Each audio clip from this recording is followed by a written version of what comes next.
de la basura marina.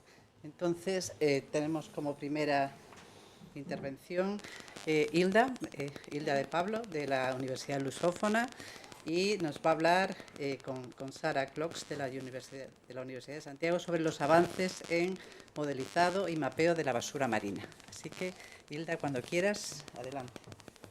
Muchas gracias, Marisa.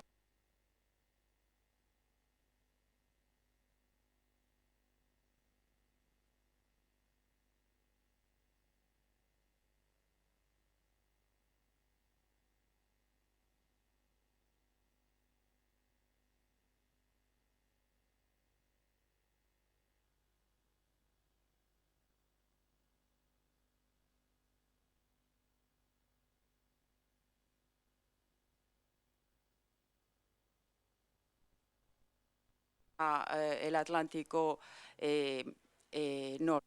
¿Por qué utilizar modelos? O sea, si pensamos en el océano, es una extensión muy, muy grande, en que básicamente, principalmente el fondo oceánico es completamente desconocido, solo conocemos muy poca parte aún del fondo del océano Atlántico. De hecho, ya me imagino que todos sabéis que conocemos más el planeta Tierra que nuestro océano, por tanto necesitamos utilizar estas herramientas de modelación que nos puedan indicar dónde podemos encontrar esta basura marina. Bueno, como todos sabéis, existen miles de partículas plásticas diferentes, o porque son de tamaños diferentes, o por densidades diferentes, o por composiciones diferentes, y todas estas características hacen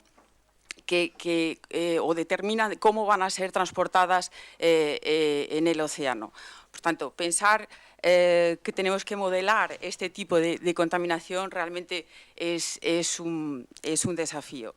Y entonces, ¿cómo pensamos, cuál es la estrategia de modelación? Pues la verdad, lo que se hace en estos modelos, primero básicamente lo que pensamos es cómo son estas variables que definen a cada uno de estos ítems, y además las variables ambientales, o sea, la velocidad del agua, del viento, la temperatura, que van a determinar también cómo cada uno de estos ítems van a ser transportados. Esto sería lo que nosotros normalmente o comúnmente llamamos como el modelo conceptual. Luego, cogemos todas estas variables y las relacionamos mediante ecuaciones matemáticas, y entonces obtenemos lo que sería el modelo matemático. Posteriormente, lo que vamos a hacer es traducir este modelo, estas ecuaciones matemáticas, en un lenguaje que entienda el ordenador, es decir, en un lenguaje de programación, y entonces vamos a dejar que el ordenador haga todos los cálculos y nos dé los resultados, y obviamente luego tenemos que analizar los resultados para evaluar realmente el desempeño de nuestros modelos. Pues bueno, básicamente eso fue lo que hicimos en el Clean Atlantic. O sea, en el Clean Atlantic lo que hicimos fue crear una herramienta de raíz, de cero, teniendo en cuenta todas estas premisas del plástico, las variables ambientales. Creamos una herramienta que tenía que cumplir una serie de requisitos. Entonces, entre estos requisitos primero tenía que ser capaz de computar un número bastante grande de partículas, o por lo menos que fuesen estadísticamente significativas, sin comprometer demasiado la capacidad computacional. Por otro lado, tenía que leer todas las variables ambientales de velocidad, de temperatura, etcétera, de cualquier modelo del mundo, desde que estuviese en un formato que se llama NetCDF, que es un formato muy típico en este mundo de la modelación. Y además de eso, tenía que ser de código abierto, es decir, que cualquier utilizador en cualquier parte del mundo, con un mínimo de conocimiento de modelación, pero sin demasiado esfuerzo, pudiese utilizar esta metodología o este modelo de una forma gratuita. Pues para el proyecto Clean Atlantic seleccionamos dos tipos de fuentes de partículas, que serían las fuentes terrestres, típicamente ríos, puertos, y fuentes marítimas, que serían las marine traffic, que básicamente son las vías por donde navegan la mayor parte de las embarcaciones aquí en la costa europea. Entonces aplicamos el modelo a 3 dominios de dimensiones o de resoluciones diferentes, que sería lo que llamamos el dominio global, que abarcaría todo el Atlántico Norte, dominios de mayor resolución, que abarcaría 1, 2 o 3 países, y dominios aún con mayor resolución, que serían dominios locales, que nos permitiría entonces tener un control de las fuentes de estos plásticos y de todos los fenómenos metaoceanográficos que acontecerían o que pasarían en estos dominios de mayor resolución. ¿Okay? Por tanto, básicamente tenemos que pensar que los modelos son aproximaciones de la realidad, pero la gran ventaja de los modelos es que pueden mejorar con el tiempo, y eso también hicimos a lo largo de todos estos años del proyecto del Clean Atlantic. O sea, empezamos con un modelo muy simple, que eran partículas flotantes, simples y que eran transportadas por la superficie del océano, y a medida que fue pasando el tiempo fuimos mejorando el modelo. O sea, el modelo ahora ya permite simular partículas con densidades diferentes, optimizamos mucho también la forma como estas partículas caían en la columna de agua. Ahora el utilizador puede, por ejemplo, hacer una tasa constante de caimiento de esta partícula, lo que puede ser una aproximación bastante interesante para simular procesos, por ejemplo, de biofouling. Incluso ahora ya tenemos algún ensayo de que estas partículas, una vez depositadas en el fondo oceánico, pueden volver entonces otra vez a resuspender, siendo este proceso realmente mucho más importante en las zonas costeras. Bueno, voy a pasar a enseñaros así ya algunos de los resultados que obtuvimos con este modelo y en el Clean Atlantic. Y esta sería una simulación en que básicamente lo que estáis viendo aquí, los colores no significan nada. Lo que vais a ver aquí son partículas que están ahora estáticas y prácticamente equidistantes entre ellas, y queríamos ver lo que pasaría si no existiese ningún aporte más de partículas, cómo estas partículas se distribuirían entonces por el océano. Entonces, inmediatamente, cuando empezamos la simulación, vemos que en el instante inicial esta equidistancia se pierde automáticamente, y entonces las partículas ahora son distribuidas siguiendo estos pequeños giros que existen en la superficie oceánica, convergentes o divergentes. Luego vemos determinadas zonas, como por ejemplo aquí el Golfo de Vizcaya, entre esta costa francesa y española, cómo existe una tendencia a que las partículas se queden retenidas en esa zona. Luego también vemos, por ejemplo, cómo la gran mancha de partículas se dirige hacia el Ecuador y es transportada por esta corriente, que es la gran corriente del ecuatorial norte, hacia el oeste, y luego que son allí atrapadas por esta otra corriente blanca que existe aquí, que es la gran corriente del Golfo. Y vemos entonces cómo estas partículas se están concentrando en uno de los 5 grandes giros oceánicos, en este caso sería el giro del Atlántico Norte. Esta otra simulación básicamente serían 64 ríos europeos en que tiene un aporte de partículas que en este caso está en función del caudal, o sea, quiere decir esto, ríos más caudalosos aportarán más partículas. Entonces podemos observar, por ejemplo, cómo muchos ríos que desaguan hacia el norte de Europa, las partículas se dirigen o hacia el Mar del Norte o hacia el Mar de Noruega, o por ejemplo aquí vemos como otros ríos en el sur de la península ibérica, por ejemplo aquí el río Guadalquivir, como muchas de estas partículas también son transportadas hacia el mar Mediterráneo. Y una vez más vemos cómo esta grande masa de partículas plásticas se dirige hacia el Ecuador y es transportada ahora hacia las costas del continente americano. ¿Okay? Por tanto, estos serían simplemente 2 tipos de simulaciones, y claro que con todas estas simulaciones tuvimos cientos, por no decir miles de mapas, y entonces teníamos que uniformizar, teníamos que ser mucho más concretos, más precisos para dar los resultados del proyecto, y básicamente lo que hicimos fue seleccionar 3 áreas de interés predefinidas, en este caso sería un interés legislativo, como son las Marine Reporting Units de la estrategia marina, o las áreas OSPAR, o los rectángulos ICES, y son estos 2 ejemplos que os muestro aquí. Por tanto, vemos aquí en el gráfico de la derecha, vemos los rectángulos ICES, los que son con un color más cargado, serían las áreas donde tendencialmente estas partículas se podrían acumular. ¿Okay? El gráfico de la izquierda sería la misma simulación, solo que ahora tendríamos en cuenta solamente los rectángulos que están más próximos a la costa. Por tanto, estas nos indicaría el modelo de esta forma cuáles son las áreas con más probabilidad de beaching, o sea, las partículas quedarse retenidas en tierra. Y además de eso, podemos entonces, en cada una de estas subáreas, podemos entonces saber cuál es el origen de las fuentes que aportaron partículas a esa área contaminada. ¿Okay? Entonces, así de una forma muy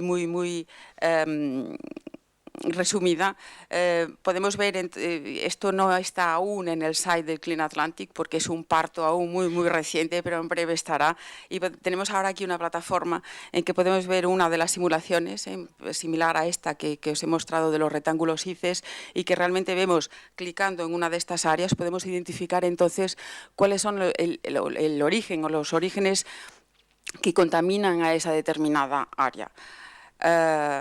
Ya para concluir, entonces, con todos los resultados de la parte de la modelación, básicamente obtuvimos los mapas no solamente de las trayectorias típicas de estas partículas plásticas en todo el océano Atlántico, como también pudimos mapear las zonas de mayor probabilidad de concentración. Además de eso, y yo creo que más importante, pudimos identificar también cuál era el origen de estas partículas, haciendo por esto este tipo de metodología, de modelación, herramientas muy robustas para apoyo a la decisión ambiental, porque todos sabemos que cuando implementamos una medida de mitigación en la fuente será efectivamente mucho más eficiente que si la aplicamos en la zona de destino.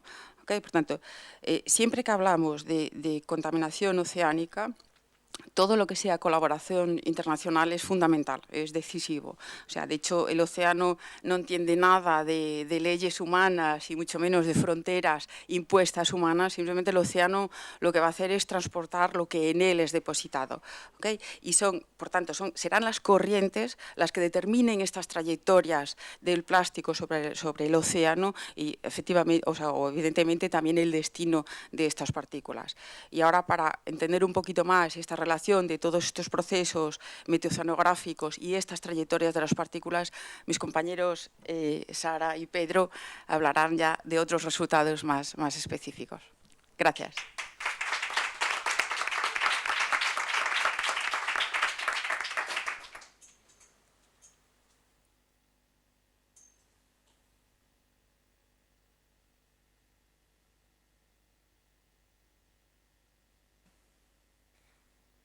Bueno, pues yo me llamo Sara, vengo desde la USC y trabajo también con José Moares y con Vicente Pérez Muñozuri, y quisiera empezar esta presentación desde el punto de vista, o sea, desde aquella diapositiva que nos puso Hilda, de que el modelo es una aproximación de la realidad.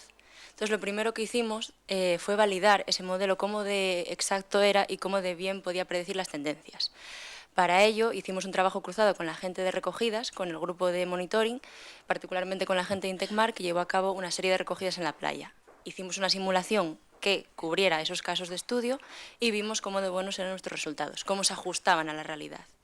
Y una vez que decidimos que sí, o encontramos que el modelo era capaz de replicar este comportamiento, pues pasamos a darle una aplicación más a escala global.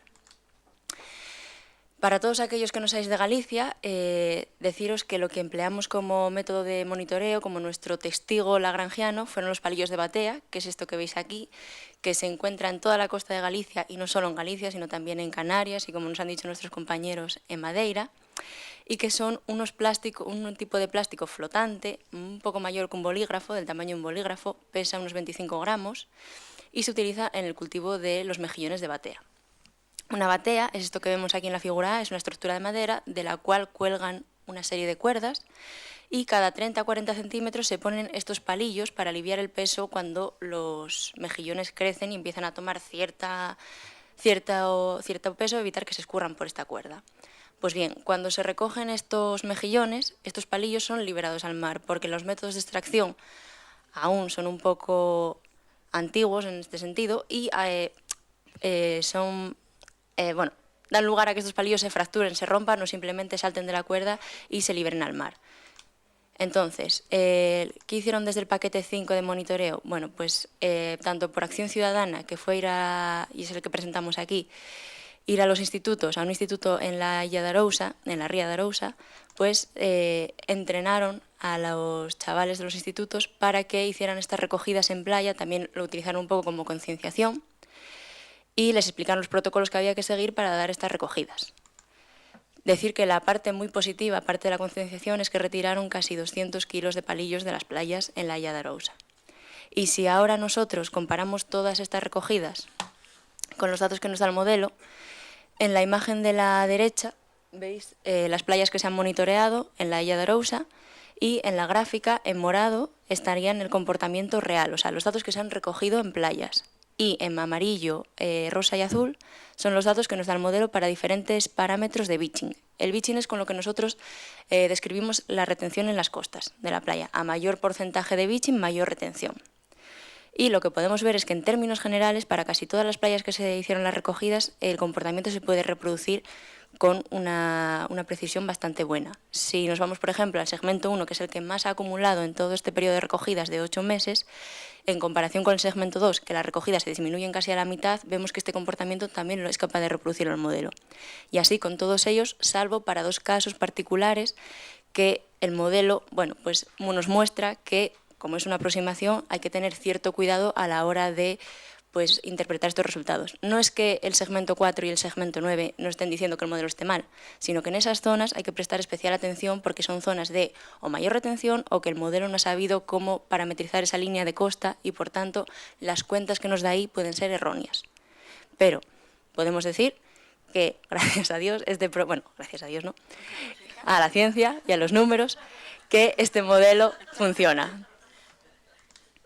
Entonces, una vez tenemos esto, vamos a ampliar nuestro dominio de estudio. Vamos a irnos al dominio que hablaba Hilda antes del norte atlántico, y en particular nos vamos a centrar en 2 zonas, que son el Golfo de Vizcaya, la Bahía de Cádiz y el Mar de Alborán.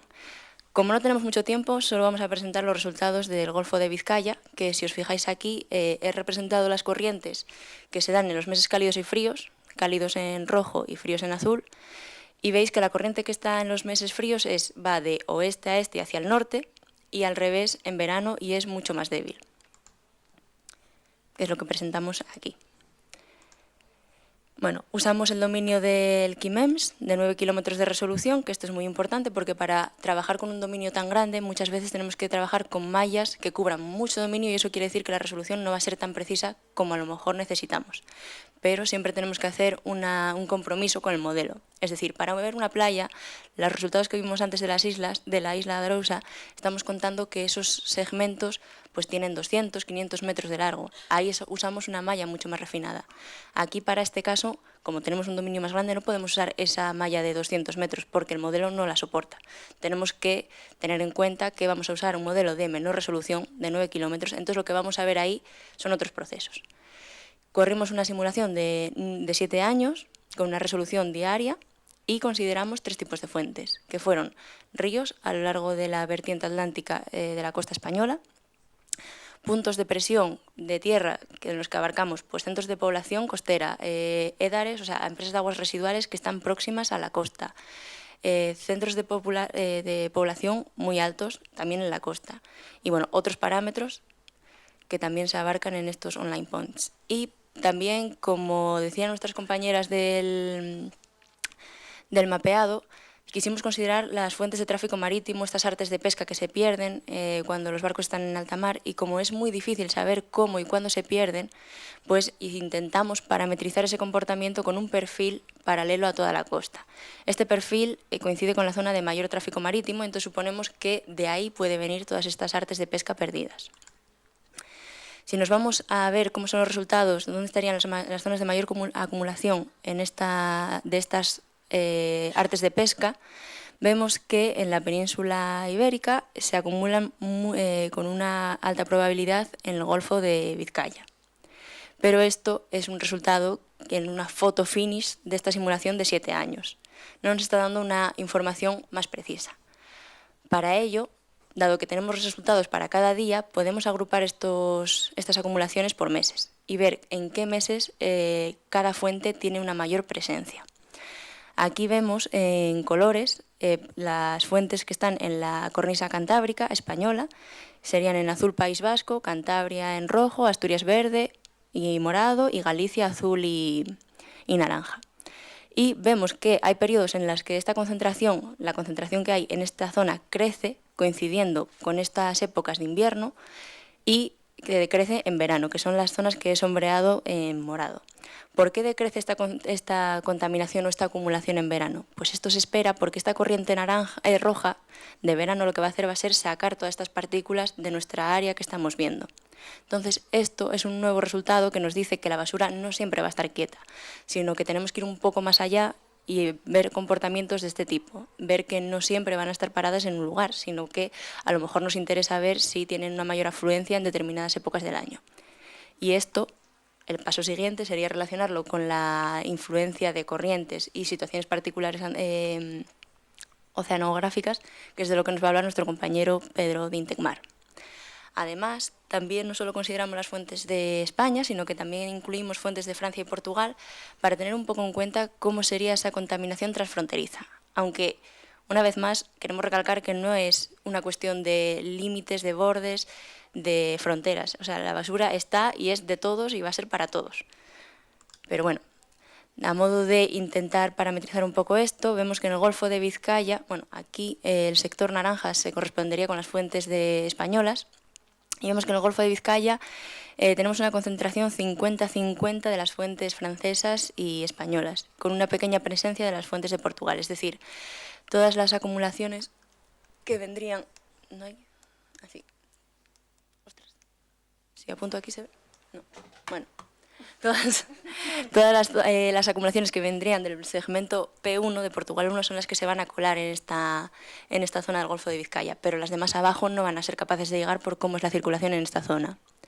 Si nos vamos a la zona del Golfo de Vizcaya, Mar de Alborán, vemos que la mayor presencia es la del sur de fuentes españolas, ya que tiene toda esa contribución del sur de la península, también de Portugal y muy poquitillas de Francia, pero sí que hay una presencia notable que nos dice que en algún momento del año vamos a poder llegar a ver partículas que vengan de unas zonas más al norte. Y en el caso de las Canarias, pues bueno, atrapan toda la contaminación liberada en torno al sur de España y el perfil de Portugal. Y bueno, estos son los principales resultados que hemos tenido con estos modelos que desde nuestro punto de vista son muy interesantes y ayudarían a reforzar todo esto que han presentado nuestros compañeros previamente. Gracias por su atención.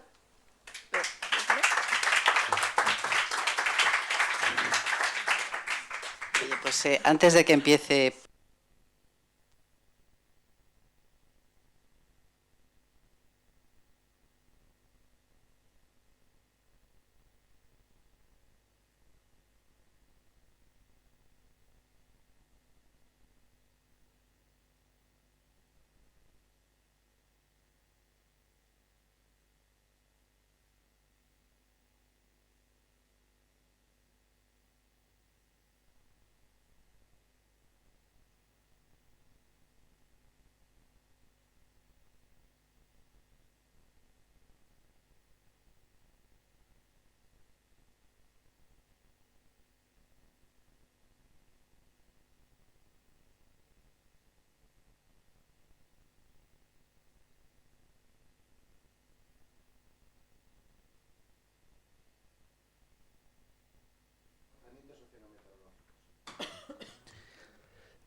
¿Qué es en lo que estamos nosotros interesados? No estamos interesados tanto en de qué se compone de la basura que nosotros encontramos en nuestras playas, sino cuáles son aquellas zonas donde la basura o cualquier cosa tiene una particular afición a acumularse allí, ¿no? Que es lo que nosotros llamamos pile-up zones o zonas de acumulación. Durante todo el proyecto hemos estado trabajando y nos hemos focalizado en este tipo de zonas de acumulación. Hemos tenido diferentes aproximaciones, hemos utilizado la ciencia ciudadana con estos estudiantes de los institutos en la Isla de Arousa, hemos hecho monitorización con técnicos profesionales, hemos trabajado con imágenes aéreas a partir de drones y sobre todo hemos trabajado, gracias a los modelos que se desarrollaron, con modelos numéricos. Para nosotros, no sé si se le puede dar aquí para que... Para nosotros, como decíamos antes, lo que hacíamos era, nos centramos en la ría de Arousa y lo que hacíamos era lanzar partículas lagrangianas que representaban la basura y lo que queríamos ver era dónde hacían beaching, dónde se o sea, cuándo llegaban a costa y dónde se acumulaban. también, al principio de todo, pues lo que quisimos era ver si estos modelos por lo menos eran capaces, con todas sus aproximaciones, reproducir la realidad. Y esta es una muestra. Esto justamente a la ciencia ciudadana, al estudiante que le tocó cada viernes hacer una foto de esta playa, pues eso, además de contar palillos y de tal, pues nos reportaba una fotografía semanal. Y luego, cuando comparamos, que se corresponde a todos los viernes durante un mes, cuando comparamos estos datos con los resultados que nos daba de acumulación de los modelos en esa zona, lo que comprobamos es que justamente el día que más se acumuló era el día en el que el modelo reportaba más partículas para esa zona. Con lo cual, comprobamos que el modelo, bueno, con todas sus cosas, pues nos estaba indicando un cierto comportamiento. Por tanto, ya teníamos el modelo. Si dividíamos toda la costa en trocitos, o de otra forma, si cementábamos la costa y contábamos al cabo de 24 horas cuántas partículas había quedado en cada uno de esos trocitos, pues obteníamos un mapa para cada día de la acumulación. Hicimos simulamos durante más de 1 año y medio de simulación cada día y al final obtuvimos más de 500 mapas de donde se iban acumulando, de lo que el modelo decía, donde se iban acumulando estas partículas virtuales. Pero claro, 500 mapas no da información. Entonces necesitamos tener algún tipo de información. Al principio, durante el proyecto, bueno, y antes de tener la extensión, pues obtuvimos mapas medios que nos decían un poco cuál era la media de acumulación en cada trocito, en cada segmento, cuál era el máximo de acumulación que había en cada segmento, o por ejemplo, los días en que la cantidad de días que cada segmento pasaba un cierto umbral, que en este caso era el percentil 95. Pero lo que nosotros sabíamos y intuíamos justamente cuando Clean Atlantic acaba y empieza la extensión, es que había ciertos fenómenos oceanometeorológicos que influían en que algunas situaciones se diesen más que otras. Por ejemplo, en este caso, un viento del nordeste en una segmentación de la isla nos daba que teníamos áreas en las que se acumulaba más y otras en las que se acumulaba menos. Que además, a partir de la ciencia ciudadana también comprobábamos, ¿no?, que con días del nordeste, en el Vado del Norte se acumulaba y lógicamente no se acumulaba en el Vado del Sur. Entonces, lo que quisimos hacer en la siguiente fase es intentar relacionar estos vientos con mapas típicos de simulación. Con lo cual, lo primero que teníamos que hacer era hallar esos mapas típicos de acumulación, de esos más de 500 mapas, es decir, cuáles eran las situaciones más típicas, agrupar esas situaciones y decir cuáles más típicas, y luego saber cuáles eran los vientos que se daban sobre todo en cada uno de esos mapas. Y esto hicimos. Para agruparlos utilizamos una técnica que se llama clustering de Machine Learning y dentro de esos un algoritmo que se llama K-means, que es para agrupación de situaciones parecidas. El algoritmo es un algoritmo muy sencillo, consiste en, primero, escoger con cuántos grupos nos queremos quedar. Una vez que se escogen los grupos que nos queremos quedar, nosotros sembramos nuestras situaciones de lo que se llama un número de centroides igual a los grupos que queremos, de forma aleatoria, y entonces se clasifican todas las situaciones según lo más cercano que esté a ese centroide. Ese centroide se vuelve a reclasificar, se vuelve a mover, volviendo a acercarse a las situaciones que se le adjudicaron y se vuelven a recalcular las nuevas situaciones que pertenecen a ese centroide. Y así, con un proceso iterativo, el centroide se va acercando a lo que sería el centro de masas de cada uno de los grupos y nos diría todas estas situaciones pertenecen a este centroide y este centroide es el representante de todas estas situaciones.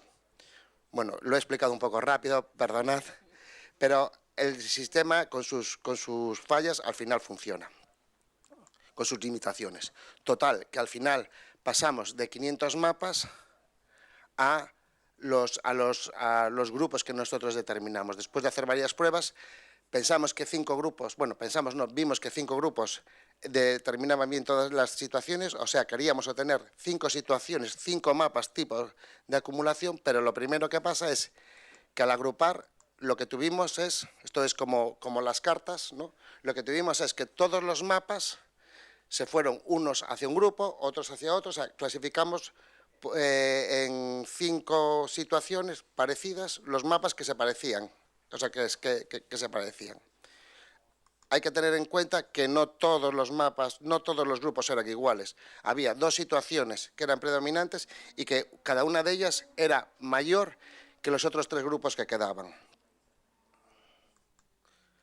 Por tanto, ya teníamos 5 grupos de situaciones parecidas y lo que tenemos también es, con cada grupo, viene un centroide, que es, por así decirlo, la situación típica de la situación entelequia de cada grupo. O sea, sería como el representante la situación, o sea, el mapa de acumulación típico que representa a cada uno de los grupos. Por tanto, esto ya lo teníamos, entonces ahora era relativamente fácil. Teníamos que coger cada grupo, ver qué viento, o sea, cada grupo tiene una serie de situaciones diarias, ver cuál era el viento predominante en ese día de la situación y ver si había para cada grupo unos vientos predominantes. Se ve mucho mejor, perdonad que no me estoy explicando muy bien, pero se ve mucho mejor aquí. Y entonces, donde vemos, por ejemplo, que bueno, sabíamos que había 3 grupos que tenían muy poquitas situaciones, pero si nos centramos en las 2 situaciones más importantes, en las que acumulan más observaciones, vemos que la mayor parte de las situaciones de cada uno de los grupos, una se da sobre todo cuando hay vientos de norte-nordeste y otra se da cuando hay vientos de sur-suroeste. Quiere decir que hay una serie de mapas parecidos que normalmente cuando tiene uno de estos 2 vientos es lo que se produce. Por tanto, tenemos una situación típica de vientos de nordeste con un mapa típico de acumulación. Esto es lo que nos está indicando, por ejemplo, que cuando hay nordeste, en las zonas norte de la isla es donde más se acumula, o por ejemplo, en la zona de abajo del Grove. Y tenemos otras situaciones que recogen vientos de sur-suroeste, y de hecho lo bueno es que vientos con un cierto rango son representados por una única situación de acumulación y donde vemos que sobre todo donde se dan las zonas de acumulación, donde son en la parte sur de la isla, justamente en el istmo de la isla, y también en la bahía de arriba de Ribeira da Pobra. Comento esto porque luego va a volver a salir, ya estoy prácticamente terminando. Cuando vamos con estas situaciones típicas, lo hemos comparado con las observaciones. En este caso son las observaciones hechas por las campañas en algunas playas por técnicos profesionales y vemos que aunque las situaciones típicas representan, estas 2 representan situaciones de diferentes vientos, entre las 2 realmente donde dicen que se va a acumular es donde luego los observadores encontraron más acumulación. Con lo cual nos da bastante confianza, pero sobre todo una cosa que nos dio bastante confianza es que estas situaciones típicas las hemos visto en realidad y que nos ayudan no solamente para saber a dónde tenemos que ir a buscar basura cuando hay un cierto tipo de viento, sino también para otro tipo de cosas. Y en este caso es un caso real que ocurrió justamente hace pocos meses, en diciembre del 2022, donde hubo un sentinazo fuera de la ría de Arousa. Ese petróleo, ese hidrocarburo que fue en agua superficial, se coló dentro de la ría de Arousa y el primer impacto de ese petróleo, pasando por todo el canal, fue justamente en el istmo de la isla, que fue donde también decía que era una zona típica de acumulación. Y el segundo impacto, que es esta playa de aquí, pero este es el primer impacto, y el segundo impacto fue en la parte de arriba de la Pobra, de la bahía, con lo cual, bueno, pues nos ha dado mucha confianza de que esto funciona. Total, ya resumiendo, y para acabar, nosotros hicimos una serie de simulaciones, las agrupamos en situaciones típicas y relacionamos lo que sería la meteorología con esas situaciones típicas. Sabemos que esto tiene muchas limitaciones y sabemos que no solamente es el viento lo que influye, sino también el tipo de costa, las olas, etcétera. Con lo cual creemos que esta es una buena metodología y que aún tiene mucho margen de mejora utilizando otro tipo de, o sea, añadiendo además más comportamientos más allá del viento y la marea, que era lo que tenía, que era lo que reproducía este modelo. Y nada más, muchas gracias.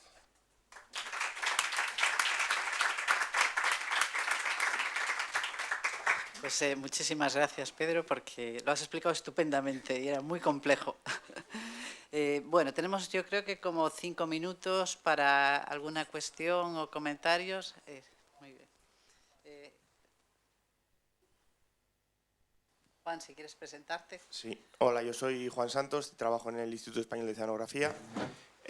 Mi pregunta es para Pedro, muy interesante la presentación, pero quería saber si además de tener en cuenta el factor del viento, habéis tenido en cuenta los caudales de Lumia y de Luya para ver dónde se pueden redistribuir las partículas de plástico que llegan a la ría. En este caso no íbamos tanto a las fuentes, entonces se hicieron dos tipos de simulación. Lo que sí que tenía el modelo, lo que es el modelo hidrodinámico por detrás, sí que tenía caudales, era tridimensional, tenía, además de los forzamientos barotrópicos, los forzamientos baroclínicos, o sea, lo que es la física de la hidrodinámica estaba lo mejor representada que sabíamos. A nivel de lanzar partículas, de poner partículas, hicimos dos tipos de simulación. Una en la que llenábamos toda la ría de partículas, que se hizo la primera parte de la extensión de Clean Atlantic, como diciendo, nosotros no sabemos cuál es el origen, nos da igual, todo está sucio y queremos saber a dónde va. En la segunda parte, también, como estábamos con los palillos de las bateas como trazador, utilizamos los palillos de las bateas como trazador, se lanzaban solamente en las bateas y con una frecuencia que era típica a lo que nosotros estimábamos que se perdía el palillo. Y creo, y esto porque estas simulaciones las hizo Sara, ya digo que esto es un trabajo coral, que con los ríos también pusimos, ¿no? También hubo, o al final no llegamos. En los ríos de momento no hemos puesto partículas, o sea, si hemos hecho ese caso test no ha sido clusterizado. No clusterizado no ha sido. Claro, hecho sí que lo tenemos, esa simulación sí que está hecha, pero no la hemos hecho este análisis de ver qué situaciones típicas nos daría. Pero tenía también un poco su sentido, y no es para excusar, sino es, nosotros queremos saber no de dónde vienen, sino hacia dónde van. Con lo cual, lo que queríamos era tener muchas partículas. En realidad nos da igual si la que llega a Boiro viene, bueno, nos da igual, no era donde nos centramos, si viene de Luya, de Lumia o si viene de un barco. Queríamos saber, o sea, queríamos ver movimiento y ver cuáles eran los sitios donde más se acumulaba.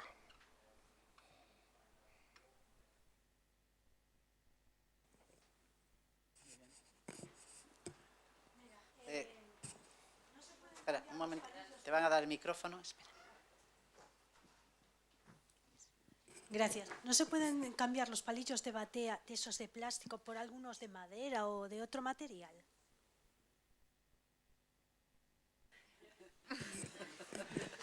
No tenemos a Chicolino aquí en la sala.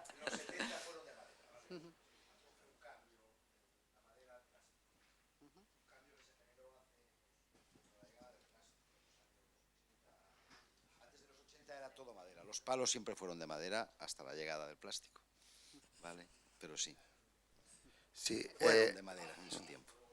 Bueno, aprovecho para presentaros a Benito Calviño, que es el jefe de medio ambiente del puerto de Marín y que, bueno, pues lleva muchísimos años muy involucrado en proyectos luchando contra la basura marina. Es un gran colaborador de muchas organizaciones y estamos encantados de tenerte aquí, Benito.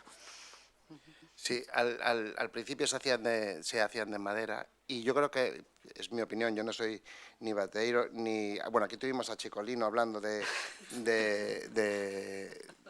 los palillos y todas estas cosas. Yo creo que el mayor problema, y es el mayor problema de la basura, es que el plástico es barato. En cuanto te sale más caro producir, o sea, tener los palillos de madera que los de plástico, no hay mucho más que... Pero eso ocurre con todo. De hecho, se utiliza el plástico porque es barato y resistente. O sea, lo que eran los beneficios iniciales del plástico hoy en día son los daños que todos queremos evitar. Muy bien, pues nada, muchas gracias de nuevo a nuestros tres magníficos... ¿Hay otra pregunta? Mira, ¿y no se ha inventado nada que pueda recoger esas partículas? Las lagrangianas. ¿Cuáles? Partículas de plástico, No lo sé, yo creo que no. Pero sin embargo hay una cosa que sí que es cierto, que es un poco lo que hablaba Sara. Los palillos, los bateíros no los quieren perder, porque realmente la mayor parte de las veces los pierden porque tienen una máquina para sacar el mejillón que se llama cepilladora, y de vez en cuando se engancha y el palillo se rompe, salta y estas cosas. Quizás con un pequeño remedio que sea como salta fuera de la batea o fuera del barco, yo no tengo ni idea de cómo es la máquina, ni soy aquí ni ingeniero ni nada, pero a lo mejor con un pequeño toldo o que cubra eso, que cuando salta vaya al barco, ya se resolvería bastante el problema. Y además a ellos les es un beneficio, porque no tendrían por qué perder esos palillos. Los que están rotos ya no los pueden recuperar, pero los otros sí. De hecho, el grave problema de los plásticos no es ni los palillos, estos ítems identificados que tenemos provenientes principalmente de la pesca, como los palillos o las redes, porque evidentemente un pescador no quiere perder sus redes, un bateador no quiere perder sus palillos. El problema de los plásticos es que existe multitud de tipos de plásticos.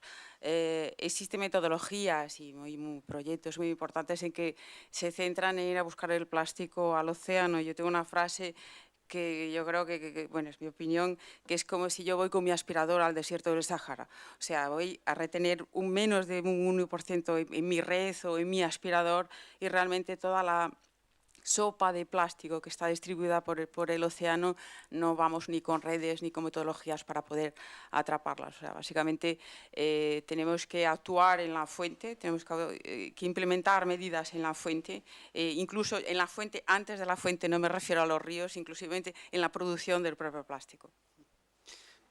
Solo un comentario y ya acabo. A ver, nosotros nos centramos en los palillos de batea no porque fuese una gran cantidad de plástico, sino porque cuando empezamos, allá en el 2017 con Clean Atlantic, queríamos trabajar sobre acúmulos y no sabíamos cómo cuantificar acúmulos. Sí, pues un poco como se hizo la pregunta antes, si por peso, por número de ítems. Entonces, andando por las playas de la Ría de Arousa, vimos que había un objeto que era siempre igual y que estaba omnipresente, que eran los palillos de batea. Y entonces eso para nosotros fue como el cielo abierto para cualquier modelizador, que es tener un trazador representativo que sea el mismo, igual, que se comporte igual y que haya muchos.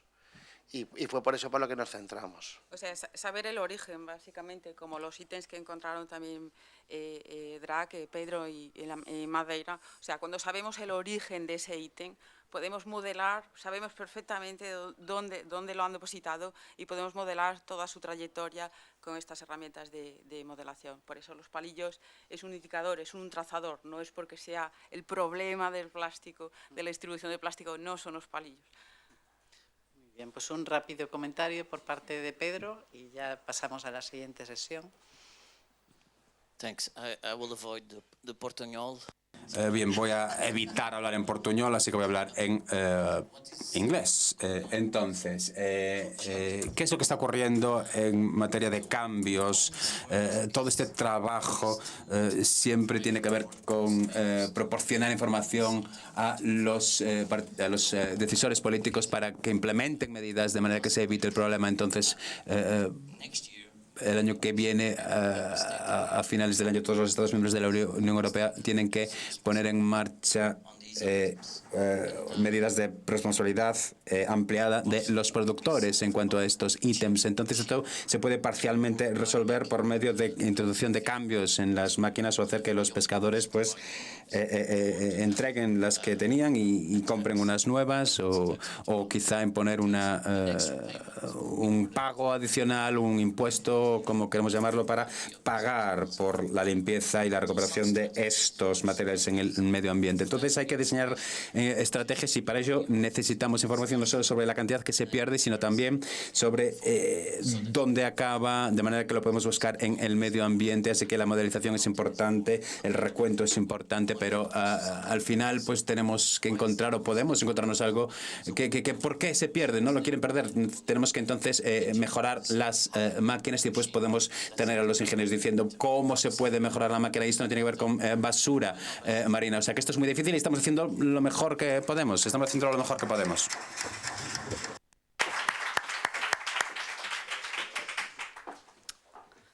Muy bien, pues ahora pues muy relacionado con este pequeño debate que hemos tenido, que cómo reducir, ¿no?, esos residuos, esos plásticos, pasamos a la siguiente sesión donde vamos a abordar diferentes aproximaciones para reducir esas cantidades de basura marina. Y nuestra primera intervención va a correr a cargo de Mike Manhart, de Kimo, que no, Kimo, yo creo que Mike nos presentará un poco sobre la organización y nos va a hablar sobre estos pilotos que han desarrollado en los puertos precisamente para gestionar esos residuos pescados incidentalmente, y también sobre ese nodo central para recopilar información sobre basura marina. So Mike, the floor is yours, and thank you for being here. Thank you very much for having me here. Hello there. Well, there was just a discussion about. Gracias por haberme invitado. Y vamos a ver ahora qué partes de la máquina ya están ahí y cómo se pueden utilizar. Y esa máquina es diferente en función de cada país. No debería ser así, pero es así. Y es muy importante que trabajemos juntos a nivel internacional. Hacemos todo lo que podemos para trabajar juntos. Pido perdón porque mis compañeros no pueden estar aquí, pero os traigo sus saludos, especialmente los de Arabel, que lleva la parte administrativa de este proyecto. Y lo que voy a compartir hoy son ejemplos de iniciativas de recogida y reciclaje de artes de pesca y qué se hace con todo esto. No solo por parte de los pescadores, sino por voluntarios también. Y hemos establecido un hub en el que podemos intercambiar conocimientos e información.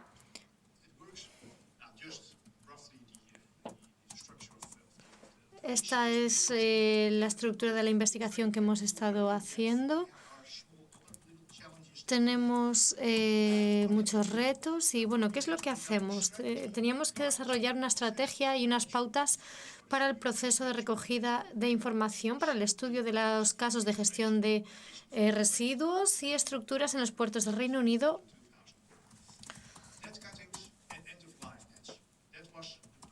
Y estos eran desechos pasivos, redes y cortes de redes.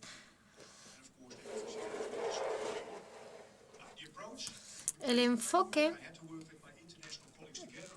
trabajamos con compañeros del Reino Unido. Yo soy de los Países Bajos y siempre me he sentido un poquito extranjero, pero hemos tenido que llevar a cabo investigación, recogida de datos, procesado. Llevamos a cabo un estudio, entrevistas y decidimos también realizar visitas de campo y proyectos piloto y ese hub del que hablaba.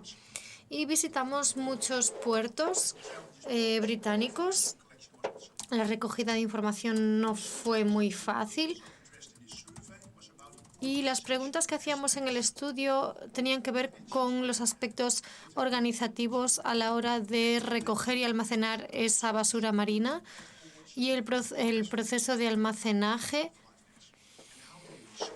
y cómo se recicla, si se recicla y qué mejores prácticas estaban ligadas a esos puertos y que ya se estaban llevando a cabo. Nuestra visita de campo se centró en el Mar del Norte. La podemos ver en la parte derecha del mapa. Son unos 25 kilómetros de Grimsby al norte, en el este de Inglaterra. Y Allí llevamos a cabo una serie de entrevistas con las autoridades portuarias en el puerto de Bridlington, también en el puerto de Scarborough, y tenemos ahí una foto con nuestros compañeros y teníamos que analizar cómo se hacían las cosas allí. Son puertos que no son muy grandes, pero que representan muy bien la zona. Entonces, ¿qué es lo que aprendimos allí? La industria del pescado blanco ha cambiado y ha desaparecido del este de Inglaterra y han cambiado sus metodologías de pesca, pasando de redes a nasas. Ellos les llaman creeling y esto afectó muchísimo a nuestra investigación. Los pescadores podían continuar su actividad, cambiar de la captura con redes a estas nasas y se convirtieron en una zona interesante también para la generación de energía eólica.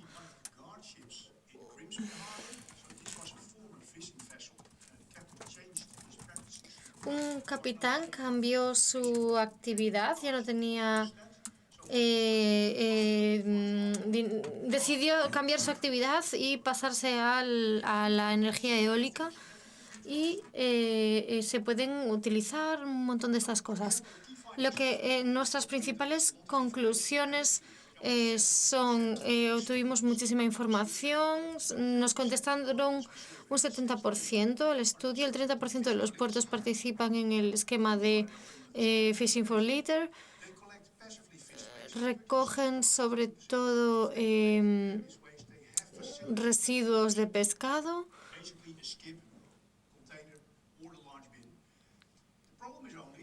Y el problema es que cuando se recogían los residuos, acababan en una zona en la que no se reciclaban, y esto es una pena. También el 22% de los puertos participan en la recogida de redes y el 70% de los puertos tienen un sistema para deshacerse de esas redes, pero en la mayoría de los casos no se reciclan, sino que se incineran o van a un basurero. Y de lo que nos enteramos es que estas nasas suponen un reto para el reciclaje, porque es una estructura de plástico. Entonces, esto luego, ¿cómo se puede reciclar? ¿Cómo se puede dividir? Y se permiten 2.000 nasas por barco con las nuevas normas. Muchas de ellas se pierden y acaban en el fondo del mar. Entonces, ¿qué hacemos con esto? Hubo diferentes proyectos pilotos, tuvimos diferentes entrevistas para ver qué hacían los pescadores con todos estos residuos y, bueno, hay un sistema por el cual los barcos recogen las redes y las boyas y cuando están en buenas condiciones se las devuelven a los pescadores que las perdieron. Entonces tenemos un sistema de reutilización y en Escocia recogen también redes y cabos de las playas. Se involucra a la población local también en esta recogida y después estas se funden estos materiales y se utilizan y se venden a otros procesadores. Entonces sí que tenemos aquí un proceso de reciclaje. Aquí vemos al capitán Petersen y aquí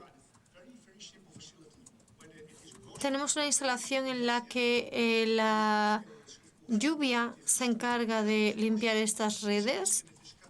Después se cortan en trozos y se utilizan para hacer bolsas de plástico. Las personas que están en esta zona, La financiación es importante, sobre todo cuando hablamos del transporte de la basura. Si vives en la costa, ¿cómo vas a transportar todo esto? No puedes permitírtelo, es muy caro.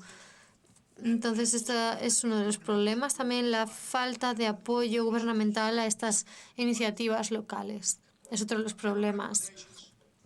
Recomendaciones generales. Debería haber instalaciones en los puertos para la basura marina. Todos los barcos de pesca deberían poder participar en este tipo de sistemas. Y deberían aceptar todo tipo de residuos. Debería haber instalaciones para recibir los residuos y también debería ser posible reciclarlos. Hay que hacerlo al menos a nivel regional. Esto cuesta dinero. A nivel local se puede hacer a pequeña escala, pero si lo queremos hacer más grande necesitamos inversión.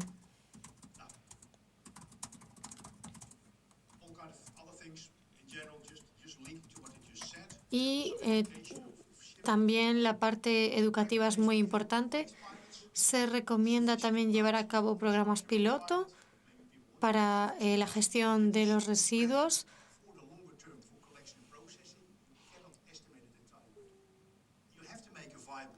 Es necesario crear un modelo de negocio que sea viable, que es diferente analizarlo de forma económica o comercial.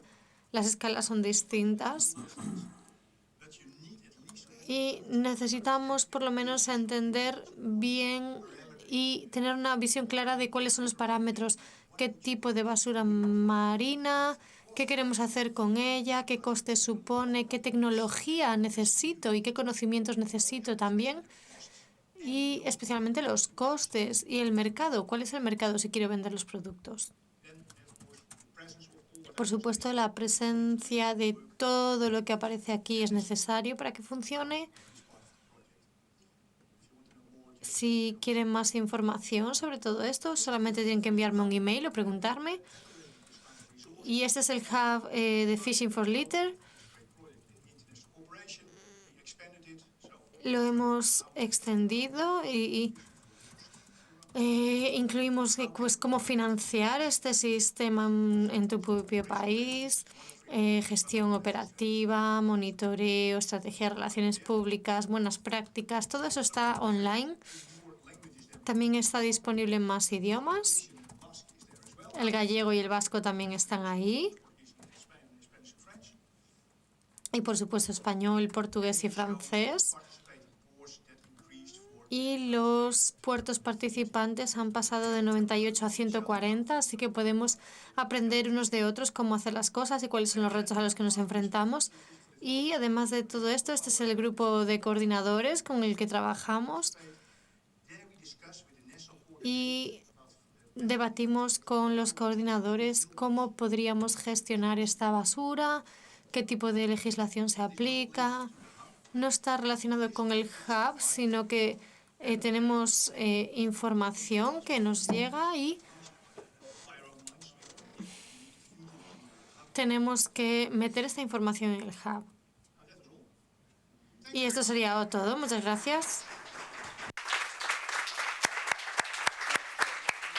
Okay, so thanks million, Mike, for this great. Muchas gracias, Mike, por este gran trabajo. Ha sido un placer que formes parte de este grupo en la segunda parte del proyecto.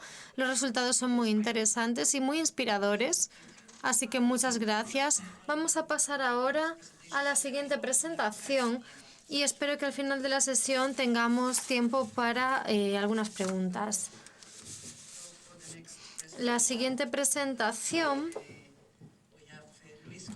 es de Luis Gómez, de CEDMAR, nuestro querido compañero en esta área, que ha estado trabajando muy duro en estos proyectos de basura marina, específicamente en lo que concierne a las artes de pesca, y nos va a presentar los resultados del estudio Cartografía y retirada de artes de pesca perdidas o abandonadas. Tienes la palabra, Luis. Como Marisa dijo, bueno, acaba de decir, pertenezco a CEDMAR y he participado en el proyecto desde casi el principio del mismo, y nos hemos centrado en este caso en... Bueno, como sabéis, el proyecto, el objetivo es mejorar la reducción de la presencia de basura marina en el área atlántico en colaboración con diferentes stakeholders, ¿no? Principalmente del sector pesquero y marítimo. En Clean Atlantic lo que se ha hecho es mucho trabajo de recopilación de información, así como producción de información propia del proyecto, y también mucho trabajo de campo, como ya han presentado algunos de mis compañeros anteriormente de distintas instituciones. En este caso, lo que nosotros venimos a presentar aquí es una acción concreta que se realizó en Galicia de recogida de artes perdidas o extraviadas, ¿no? Cuando nos planteamos hacer esto, se hizo en el marco de esta segunda fase del proyecto y se hizo, sabíamos que tenía un marco temporal reducido y también teníamos unos medios reducidos. Los medios económicos siempre son reducidos, aunque tengamos, siempre queremos más o necesitamos más. Entonces, lo que hicimos fue, en colaboración con un grupo de científicos, de buceadores científicos que tienen mucha experiencia, delimitar cuál sería la zona en la cual intentaremos identificar esas artes de pesca perdidas. Entonces, viendo la capacidad de personal, tiempo y económico que teníamos, decidimos centrarla en las dos rías más al sur de Galicia, que son la ría de Vigo y la ría de Pontevedra. Para ello, intentamos colaborar con distintos actores, como son clubes de buceo y también algunos mariscadores que realizan la recogida de, en este caso de navaja y erizo, mediante buceo. Y además contar con el servicio de guardacostas de Galicia, que durante todo el proyecto, ya desde el principio y en proyectos previos, nos han ayudado siempre que hemos necesitado de sus medios y de su conocimiento. Entonces, durante el primer semestre del 2022 hicimos contacto con estos clubes de buceo y con lo que eran dos cofradías de pescadores en la ría de Vigo, que son la de Vigo y Cangas, y identificamos un total de 14 clubes de buceo, de los cuales recibimos contestación o por lo menos interés en participar de 8 de ellos. Lo siguiente que nos planteamos era cómo recopilar información sobre esas artes de pesca que estaban perdidas o abandonadas en esa zona en concreto. Entonces, nos planteamos realizar un formulario en el cual recopilásemos información de una manera, un formulario bastante amable, muy poco extenso, pero que nos permitiese conocer la información más relevante sobre esas artes de pesca perdidas. Entonces, por un lado, caracterizar la zona donde se encontraban, la fecha en la que se encontraban, en algún buceo que realizan estos clubes de buceo o realizan estos mariscadores, el tipo de arte, sus dimensiones y también la posibilidad de que en esos formularios pudiéramos acompañarlos con algunas imágenes, ¿no?, que se hayan tomado mediante buceo. Intentamos validar este formulario y para ello lo mejor fue validarlo con los socios del proyecto, que muchos ya tienen experiencia en actividades similares previas, y también con este grupo de buceadores que nos estaban ayudando a lo largo de todo el proyecto, que también tienen experiencia también en recogida de redes, ¿no? Una vez que lo validamos, procedimos a tener una versión online, porque nos pareció que era la manera más amable de dirigirnos a estos clubes de buceo, y lo que hicimos fue, en todo caso, proveerles de un link, de manera que no tuvieran que tener un usuario, un password, que seguro que al final con el tiempo se iban a olvidar o iba a ser más engorroso. Entonces les dimos un link directo en el cual, simplemente con hacer un clic podrían entrar en el formulario y lo podían cubrir, de manera también que podían cubrir parte de él, y en caso de, parar, esa información quedaría ahí registrada y volver más adelante sobre ella. Entonces, como veis, ese formulario tiene los campos un poco que se describieron antes y en todo caso, era bastante sencillo de completar. Con esta información lo que queríamos era hacer, bueno, volcarlo posteriormente en un GIS y hacer, digamos, como un mapeado de la situación que se encontraba o de lo que habíamos encontrado en esas dos rías. Los datos serían tanto datos históricos, que esos clubes de buceo tenían de inmersiones previas, y todas aquellas que fueran registrando durante esta segunda fase del proyecto, ¿no? Que, bueno, era el segundo semestre de 2022 y este primer semestre que estamos ahora finalizando. Y esta información pues se volcaría en un GIS, y además de lo que era simplemente la localización de esos puntos, pues las acompañaremos con cierta información sobre las características de cada una de las redes que se encontraban, posibilidad incluso de incluir alguna fotografía y algunas características también de los fondos, como profundidad o tipo de sedimento. Y esto es un poco la diferencia de registros que hay o que hubo entre noviembre del 2022 y junio del 2023, ¿no? Y suponemos que aún ahora, hasta final del proyecto, cuando que acabemos el entregable, pues lo podremos completar con algún registro más. Había una segunda parte, digamos que de esta acción piloto que se desarrolló dentro del proyecto, que era la posibilidad de recoger algunas de estas redes. Nos planteamos que podríamos hacer entre 2 o 3 recogidas con el tiempo y el presupuesto que teníamos, y para ellos consideramos una serie de aspectos que también se consideran ya en otros proyectos o en otras iniciativas, como es las dimensiones y el tipo de red de la que queremos recuperar, los efectos que pueden causar en el medio, ya que muchas veces pueden ser más dañinos que la propia retirada, y valorar sobre todo que no hubiera riesgos asociados pues, en la recuperación de estas artes, porque son artes de bastante peso, volumen, se necesitan de medios mecánicos, y entonces es algo que también tenemos que valorar. Y también muchas veces hay algunas que se encuentran a profundidades como de 50 metros, tenemos aquí alguna registrada, donde el buceo autónomo es posible, pero entraña bastantes riesgos.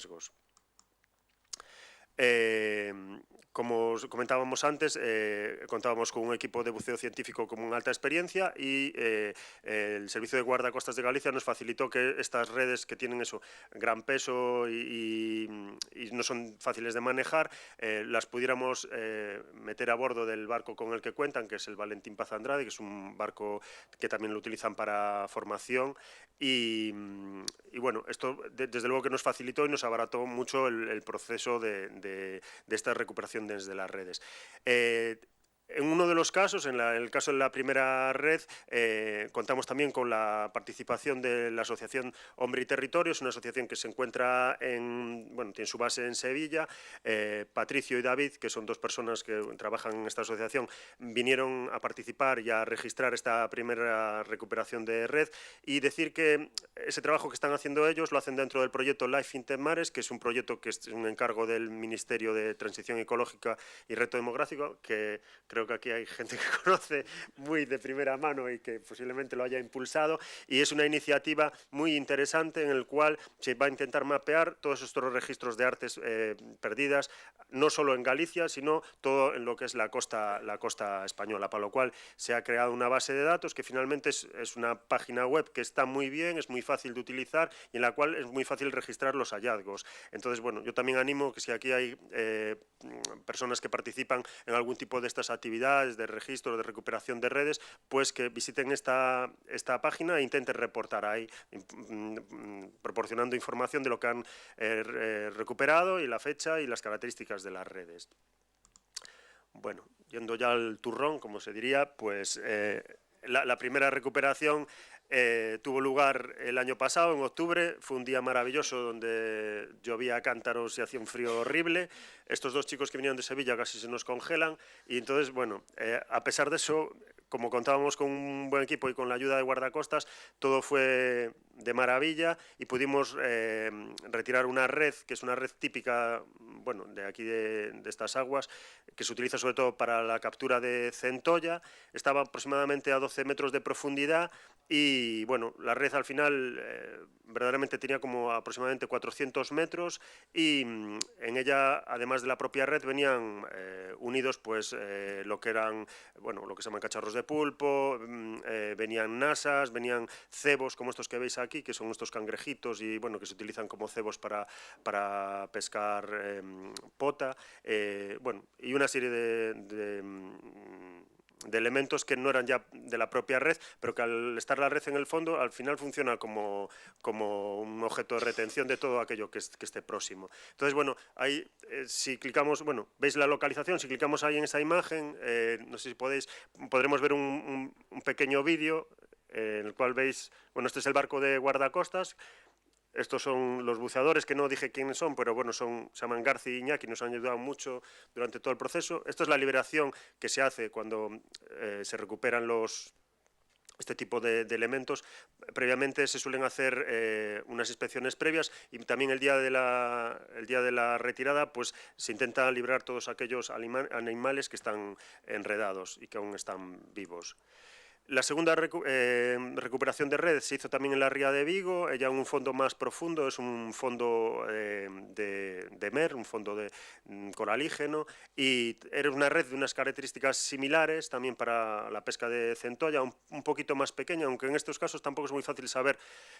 Estas redes muchas veces hay que cortarlas para izarlas porque están enredadas en rocas, entonces muchas veces posiblemente tengan incluso más continuidad o más tamaño, pero a veces es imposible. De hecho, en este caso tuvimos que izarla 2 veces porque la máquina del barco no era capaz de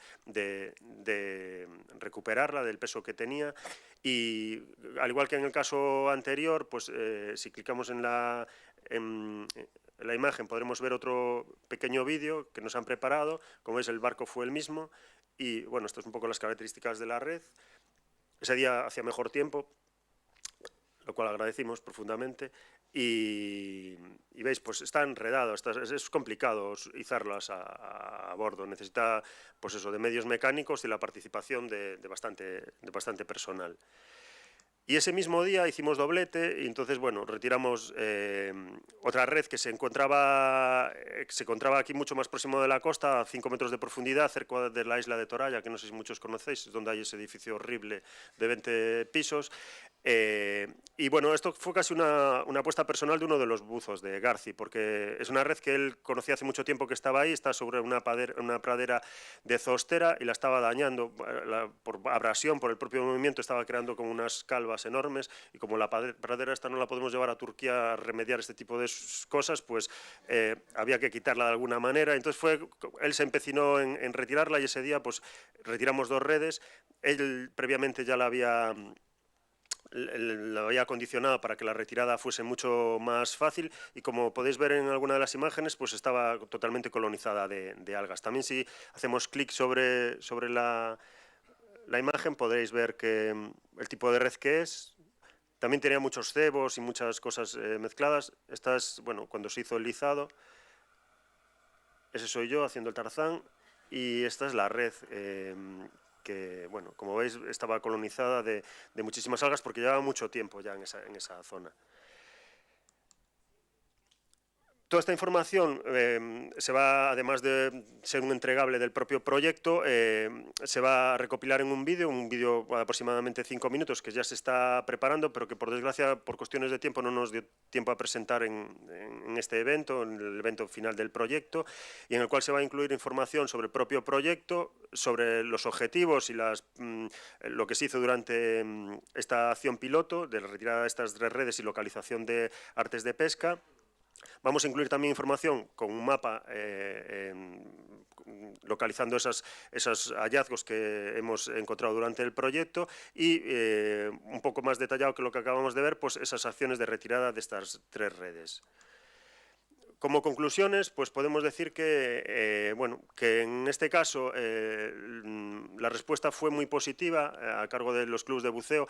De hecho, en la primera fase del proyecto contactamos al sector pesquero, pero el sector pesquero siempre es un poco más reticente a dar este tipo de información. Y bueno, los clubes de buceo muchas veces la gente que lo dirige es gente también que tiene mucho interés pues por el medio, porque además las redes para ellos es un peligro a la hora de bucear, y siempre son una fuente de información igual más fácil de contactar. Ellos, pues eso, son conocedores del problema que representa tanto desde el punto de vista de contaminación como el peligro para el buceo, y bueno, participaron, o todos se mostraron dispuestos a participar, pero también es verdad que a la hora de cubrir el formulario, pues que a todo el mundo le da mucha pereza. Es como cuando nos llaman los teleoperadores que colgamos, pues algo similar, ¿no? Nos cuesta conseguir información por su parte. esa información, como decimos, lo vamos a volcar en un mapa y bueno, va también a ser parte de un vídeo. También vamos a reportar toda esa información al proyecto Life in Mares, porque creemos que este tipo de iniciativas son muy valiosas y que entre todas debemos aportar. En vez de estar todos haciendo nuestros pequeños servidores, nuestros pequeños visores, creo que todo se debe, creemos que todo se debe poner juntos en estos tipos de visores que tienen una información mucho más global. Y bueno, hemos visto, nos ha valido también un poco para ver cuáles son los riesgos, beneficios de este tipo de acciones y la necesidad real de contar con un grupo de expertos y un grupo profesional. Esto no se debería hacer nunca desde un punto de vista amateur o el clásico grupo de buceo que va y retira, porque bueno, verdaderamente es peligroso. Y bueno, también eso, agradecer siempre a Guardacostas de Galicia, bueno, pues que sin ellos tampoco hubiera sido posible hacerlo. Y en el futuro, pues las posibles acciones que se pueden llevar siguiendo esta misma línea es extender este tipo de actividades a una zona más amplia, como puede ser Galicia, contando con asociaciones ya a nivel pues, regional, autonómico, de buceadores y también acompañarlos con actividades de concienciación, que siempre son fundamentales en este tipo de actividades. Y bueno, incluso pensamos que el uso de tecnologías como pueden ser ROVs, escáneres, nos pueden ayudar a proporcionar información sobre la localización de estas artes de pesca perdidas o abandonadas.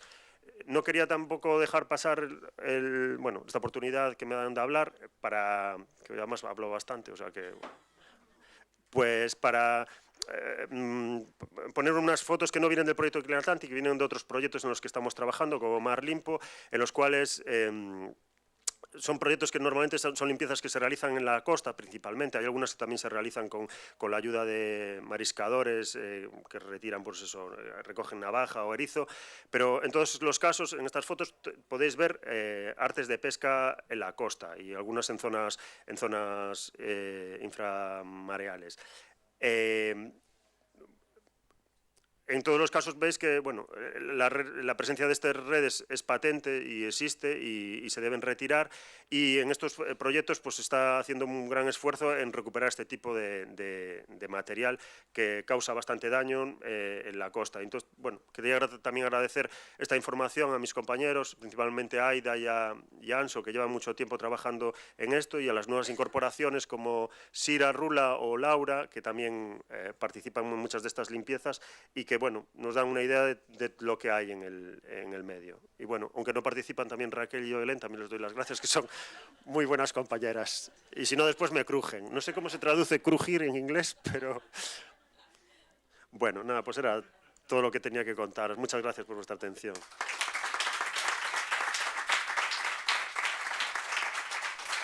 Bueno, como habéis visto, a mí no me ha dado las gracias, pero Marisa, yo lo anoto aquí. Marisa, yo tengo pósters tuyos en mi habitación. Antes tenía los de Samantha Fox y ya los quité y puse los tuyos. Bueno, ya no hablaremos tú y yo mañana. Pero porque te gustó el piropo, ¿por qué no? Porque si no ya me voy al INEM.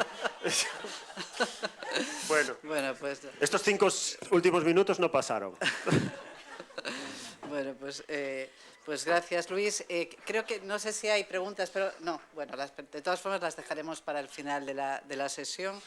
Y vamos a pasar ahora a la siguiente presentación, que corre a cargo de Marie Babinot, de CEDRE. CEDRE también, bueno, pues ha tenido un papel muy, muy importante en Clean Atlantic, trabajando en distintas áreas, como veréis. Y Marie nos va, bueno, pues a contar cuáles han sido los resultados, ¿no? en cuanto a esas guías que han elaborado para limpieza de playas, limpieza de basura en puertos, zonas de acumulación, etcétera. Así que cuando quieras, adelante. So I'm going.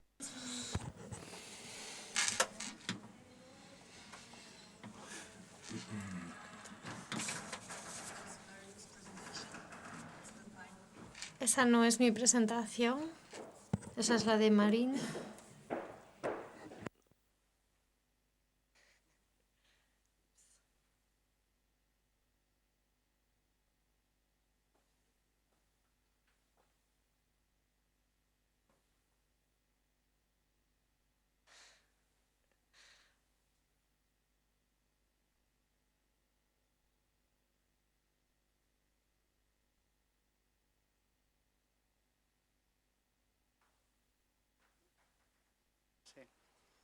si no es rápido, sí.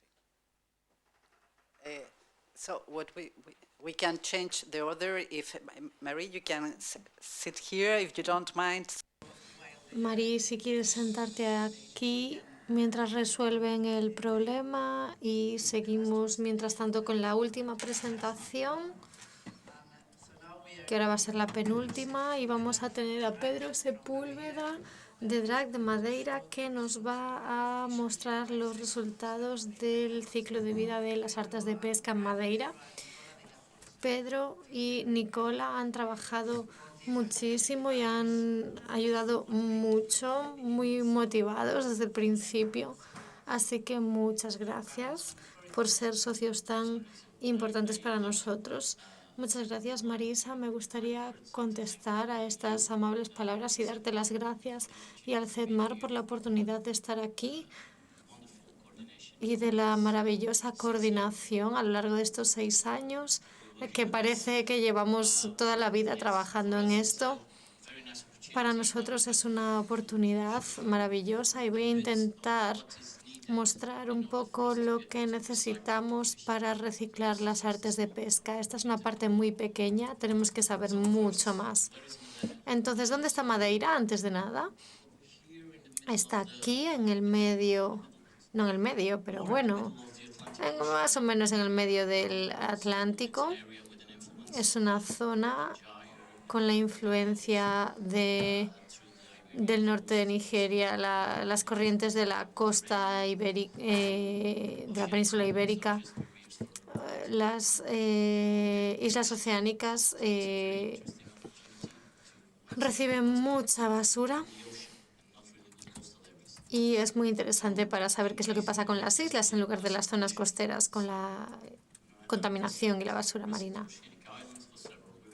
La contaminación con plásticos supone un riesgo enorme para las islas y estamos muy motivados para reducir y prevenir la basura marina y minimizar su impacto en la degradación de los ecosistemas y la pérdida de biodiversidad. Supone un reto para nuestra región porque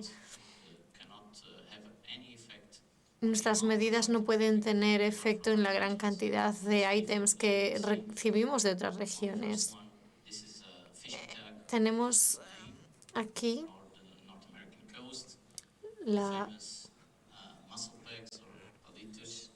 los palitos de Vigo, los palillos y otras artes de pesca que no utilizamos allí. Lo primero fue un estudio de modelado que nos mostraba cuáles son las zonas más probables de acumulación de nuestra región.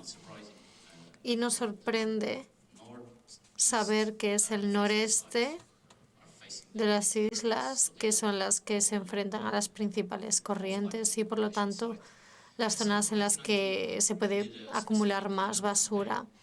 Hicimos una campaña de limpieza específica en estas zonas y en 1 hora fuimos capaces de retirar 30 metros cúbicos de basura y el 90% procedía de la navegación, del trabajo en el mar.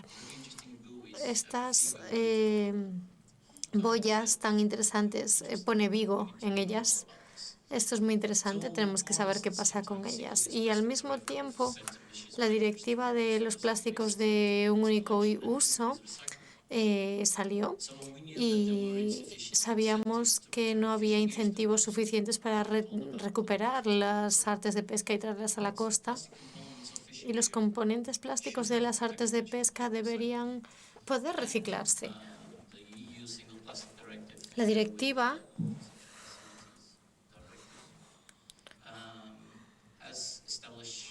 ha establecido una fecha que es diciembre de 2024 para que todos los Estados miembros establezcan sistemas de reciclaje de responsabilidad de los productores para las artes de pesca y los componentes de estas artes de pesca que contengan plástico.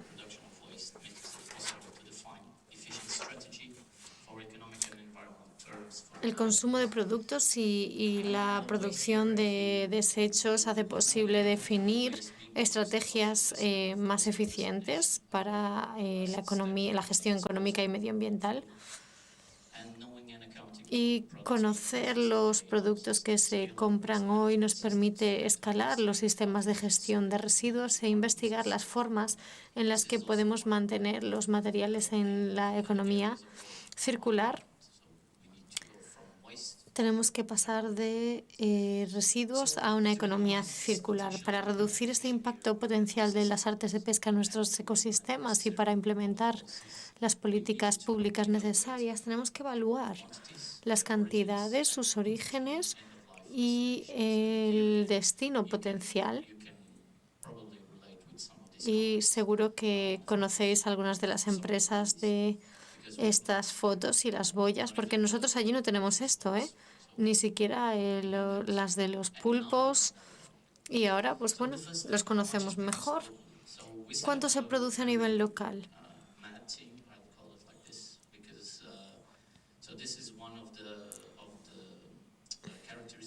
Esta es una de las caracterizaciones de la basura que procede de las zonas de acumulación. Hay mucha basura.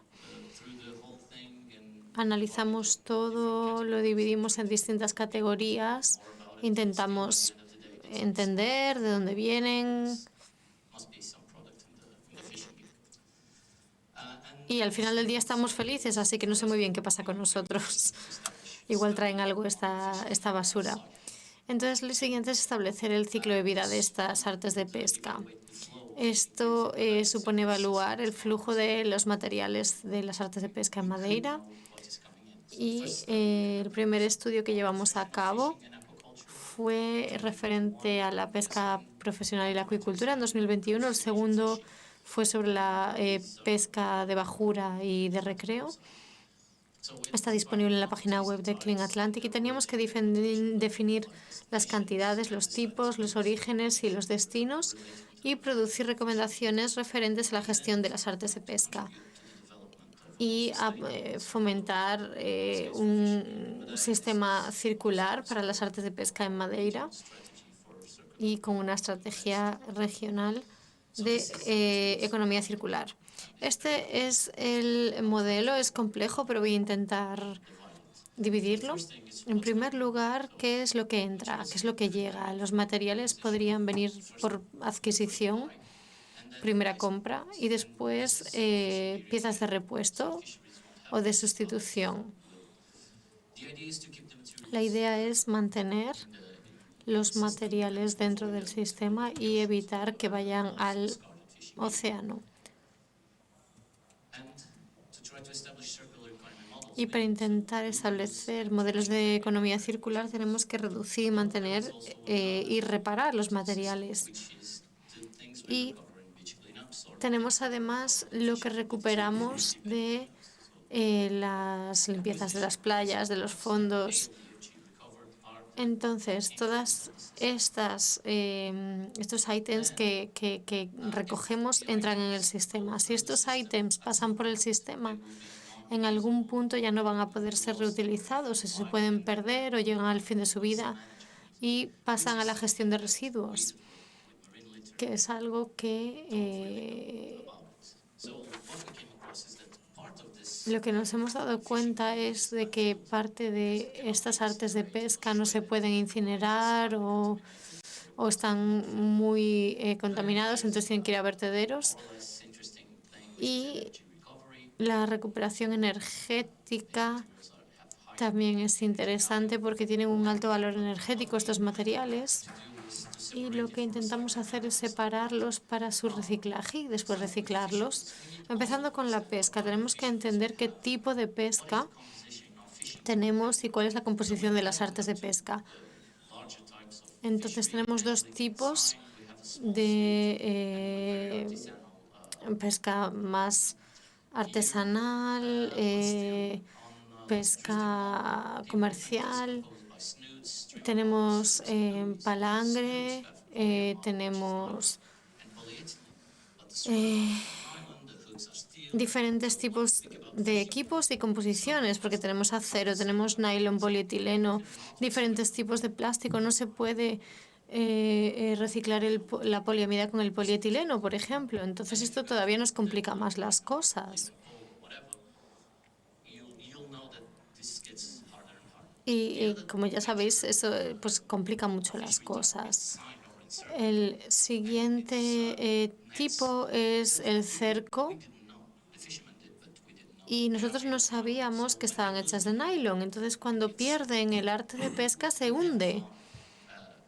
Nunca encontramos redes de este material en las playas, así que pensamos que bien los cerqueros que no pierden sus artes. No, lo que pasa es que están en el fondo del mar, no en la playa, porque se hunden. Así que no son tan buenos como pensábamos. Y después el tamaño de la flota, el tipo de pesquería, el número de embarcaciones y el número de artes de pesca que utilizan en cada barco.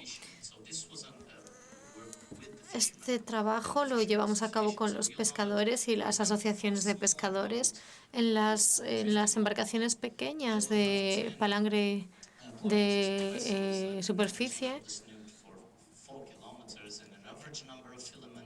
El número medio de filamentos es de 90, con 500 metros cada uno. Y esto es muy interesante saberlo, porque esto nos da unas cifras reales de lo que entra en el sistema.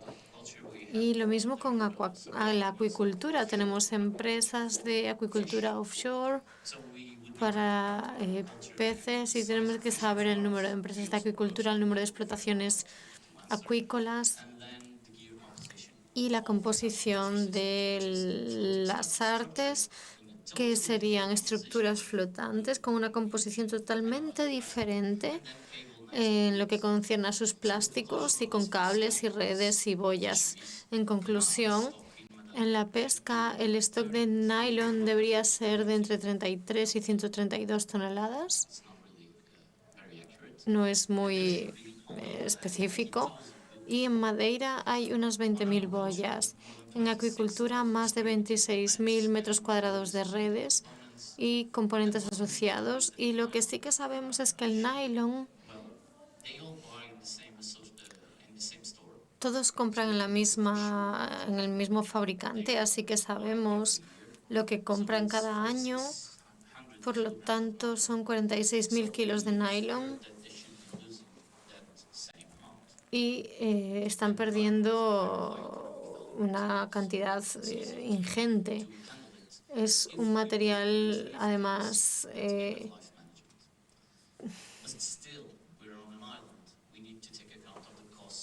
es un material de alto valor y los costes de transporte de Madeira al continente también puede ser un factor limitante. Después tenemos polietileno y polipropileno y tenemos que tener en cuenta que normalmente también hay agentes que impregnan estos materiales. Y muchos de los materiales que encontramos en las playas tienen el problema de la contaminación. Y son materiales que tienen un valor económico muy bajo o ninguno. Y desde un punto de vista de la industria, no tienen ningún tipo de interés por estos materiales. Entonces, si queremos implementar un esquema EPR, tenemos que tener todo esto en cuenta. Esto no vale para nada. Para nosotros es mucho, pero para la industria no supone nada. Entonces, tenemos que buscar algún tipo de compensación. Alguien tiene que pagar por esto. En el otro estudio,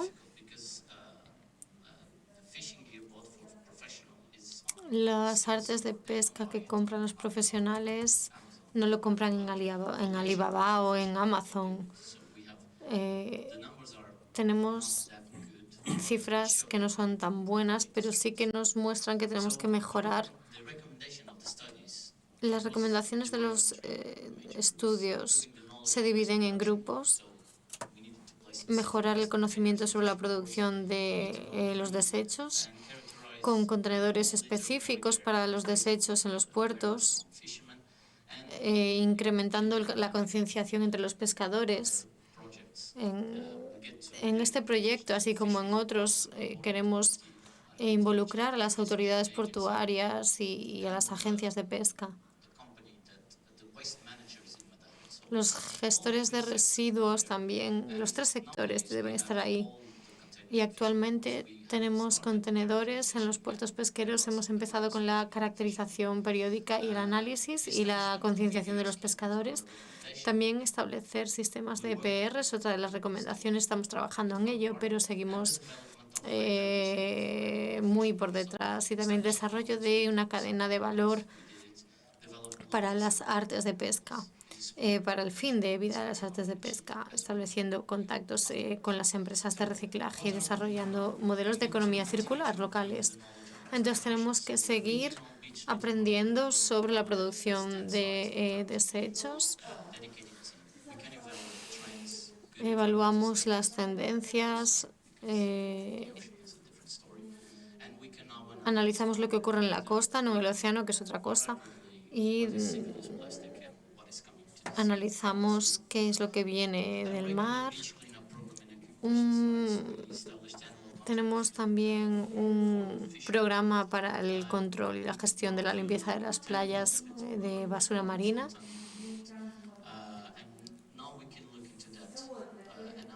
Y analizamos de dónde viene esa basura, de qué actividad y de qué fuente geográfica.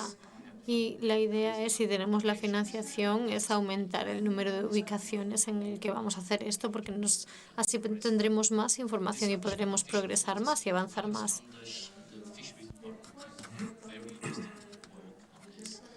También sistemas para la recogida de basura marina. El 10% de la flota ya forma parte de estos programas. Han recibido una banderita. Se puede ver ahí al pescador muy contento con su bandera. Y reciben también una camiseta. No fue muy complicado hacerlo y recogieron 1000 kilos de basura. Y nuestras artes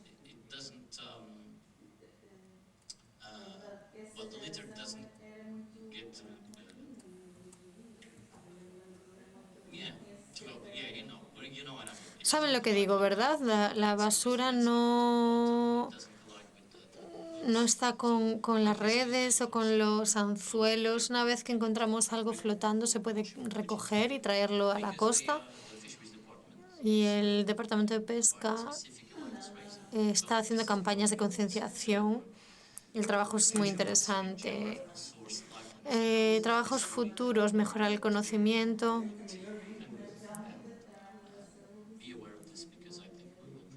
Creo que vamos a preparar algo muy interesante para los próximos años, así que seguidnos de cerca. También modelos de economía circular, estudiar los flujos de materiales de las embarcaciones de recreo, caracterización periódica de las corrientes de residuos habituales, crear fuentes de datos sobre las artes de pesca importadas y vendidas y evaluar los modelos de economía circular y, por supuesto, seguir con las campañas de concienciación y los programas medioambientales. A nivel europeo, el mensaje clave es, esta es una foto de una de esas limpiezas que se llevaron a cabo. Si quieren comprar alguno de estos zapatos, no duden en ponerse en contacto conmigo. Los problemas globales necesitan esfuerzos coordinados y el trabajo maravilloso de CEDMAR y de este equipo tan grande y de estas personas que quieren investigar diferentes cosas y crear un esfuerzo coordinado entre todos. También la importancia de la cooperación. Interreg Atlantic nos permite establecer esta cooperación y, por supuesto, tenemos que alinear nuestros esfuerzos si queremos mejorar este problema. No voy a decir resolver porque creo que no es posible, pero sí mejorar la situación de este problema. Muchas gracias.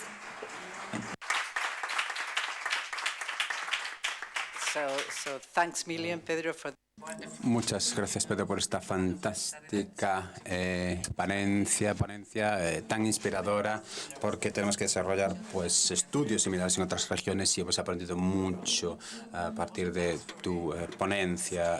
También muchas gracias por la presentación tan clara de los retos, porque está claro que enfrentamos retos complejos. Así que, bueno, Marí, pido disculpas, pero por fin ahora vamos a poder tener tu ponencia, así que cuando quieras.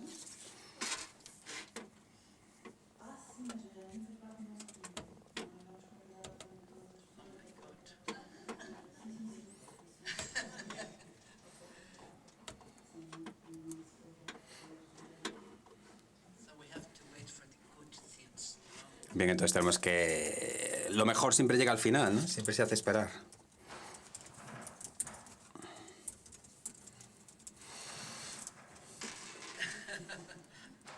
Bien, pues muchas gracias. Vale, entonces voy a presentar algunos de los resultados del paquete de trabajo número 7, en concreto 7,4 y 7,5, en relación con la identificación de basura de playas y puertos. Hay dos objetivos principales. El primero era mapear la basura en las costas y flotando en los puertos en el área atlántica, en el espacio atlántico, y pues revisar también las diferentes operaciones y recursos y técnicas y las buenas prácticas de limpieza. Con este fin llevamos a cabo dos estudios o encuestas en línea, una para identificar las técnicas de limpieza y los lugares de acumulación de basura en la costa del espacio atlántico, y también para identificar pues basura flotante en los puertos de este espacio. Como objetivo teníamos el estacionamiento público de diferentes establecimientos públicos, servicios gubernamentales, etcétera.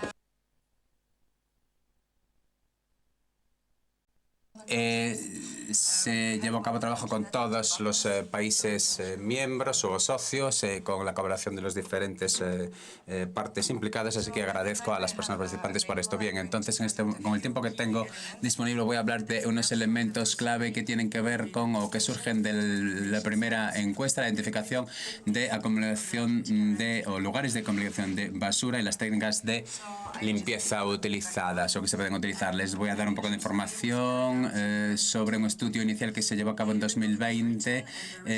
Hay un informe y los resultados se presentaron en la primera conferencia final en 2021.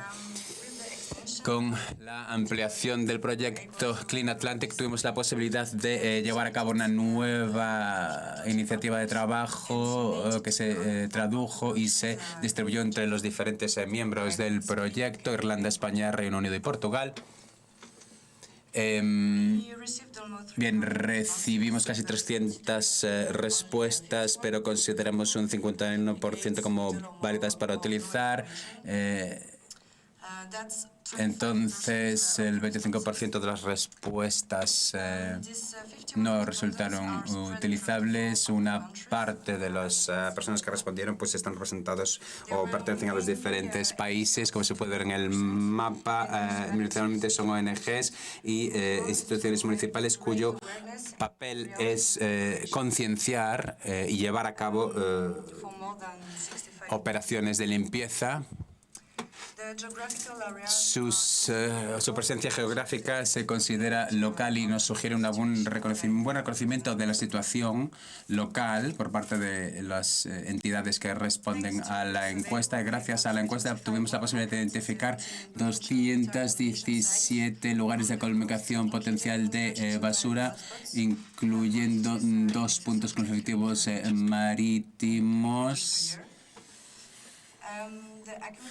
Y los lugares de acumulación están distribuidos a lo largo de la costa atlántica, como se puede ver en el mapa, y no hay un vínculo claro entre el tipo de litoral, si es rocoso, si es arenoso, lo que sea, y las cantidades de basura encontradas. La mitad de los participantes en la encuesta confirmaron la presencia de poliestireno en sus áreas geográficas. Los participantes en la encuesta nos dieron su percepción de la contaminación en las playas que se han producido en los últimos meses. Voy a volver a hablar de los operadores que participaron en las operaciones de limpieza y de los técnicos asociados. Los operadores de estas operaciones de limpieza son generalmente ayuntamientos en una proporción de un 43% y ONGs en un 37%. De hecho, estas autoridades locales son las que hacen la contribución financiera más elevada a las operaciones y la implementación de estas operaciones de limpieza varía en función de diferentes factores clave, disponibilidad costera de operadores, condiciones meteorológicas o sensibilidad medioambiental. Los operadores no tienen una idea precisa de las cuestiones asociadas con las operaciones. 89% de las herramientas son manuales y las personas son principalmente voluntarias, las personas participantes en este tipo de acciones. Algunas medidas tienen que ver con la cantidad de basura que se recoge en los arenales y cada vez son más comunes. Hay muchas actividades también de concienciación que tienen dos objetivos principalmente, de los cuales el primero es animar a que las personas no tiren basura y la segunda, animar a que las personas recojan la basura. Equipamiento de protección se está también introduciendo en diferentes zonas y parece que es cada vez más popular entre las autoridades municipales. También esto incluye, por ejemplo, contenedores mareales o barreras mareales.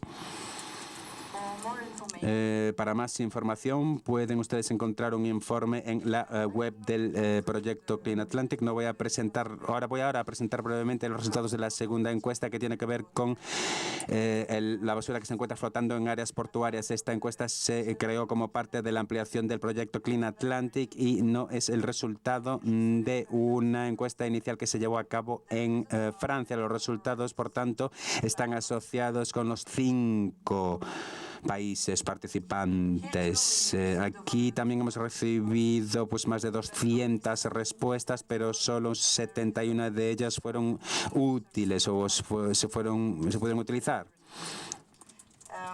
Las personas o entidades que respondieron fueron administraciones, agencias gubernamentales en un 21% o autoridades portuarias en un 15%, aunque muchas no se definieron como tal.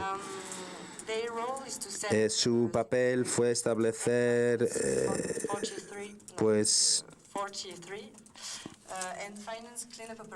una serie de establecer y financiar operaciones de limpieza. Tuvimos participación de diferentes puertos con una mayor prestación de puertos pequeños. El mapa nos muestra la localización de las entidades que respondieron a la encuesta y que se identificaron como autoridades portuarias.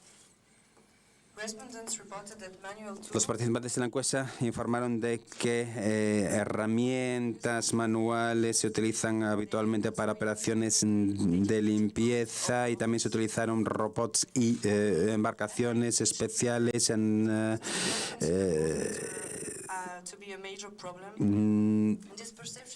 La percepción de la contaminación existente se puede observar también en el informe que está asociado con esta encuesta y se puede también ver que las operaciones de limpieza se basan más generalmente en herramientas manuales, en un 48%, aunque algunos puertos también utilizan herramientas mecánicas en una proporción de un 25%. Pocos participantes en la encuesta respondieron a la pregunta sobre la financiación de operaciones de limpieza y en muchos casos no tenían ni idea de quién financia este tipo de operaciones. Para la mayor parte de los casos, el financiamiento no procede de las categorías indicadas, sino de otras. En muchos casos, también este financiamiento viene de autoridades portuarias. No obstante, las respuestas muestran que la mayor parte de los participantes no tienen ideas de los costes relacionados con las operaciones de limpieza. Solo 3 dieron una aproximación de los costes anuales y esto va de 3.000 euros a 90.000 euros.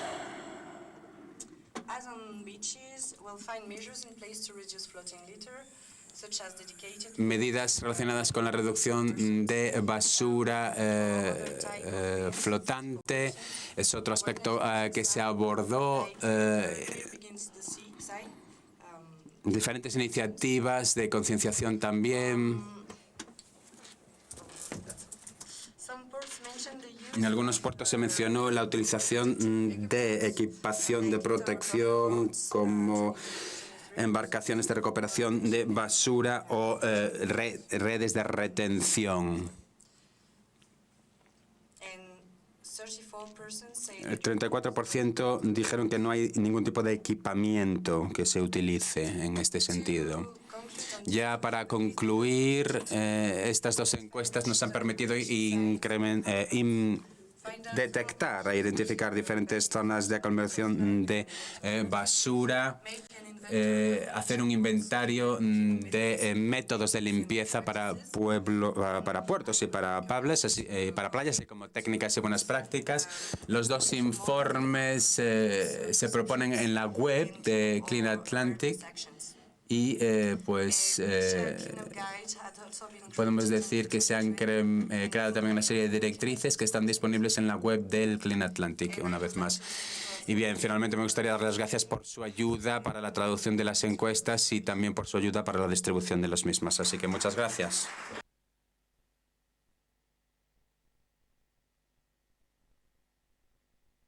Muchas gracias a Marie por este fantástico trabajo y disculpas por el atraso que hemos acumulado. Nos llega el momento de hacer una pausa para el almuerzo. No sé si alguien tiene algún comentario, alguna pregunta que hacer antes de que pasemos a esa pausa del almuerzo. Por tanto, bueno, quizá brevemente. Y pido disculpas porque a veces soy un poco provocadora, pero me gustaría aprovechar la presencia de expertos en ámbito de tecnologías en materia de plástico. Muchas gracias por estar hoy aquí presentes. Quizá nos podrían hablar un poco sobre su experiencia. Bueno, sabemos que tienen mucha experiencia en el trabajo con este tipo de problemas, cuestiones de reciclaje de plásticos y basuras marítimas. ¿Le gustaría quizá compartir alguna reflexión con nosotros? Y por favor, utilice un micrófono.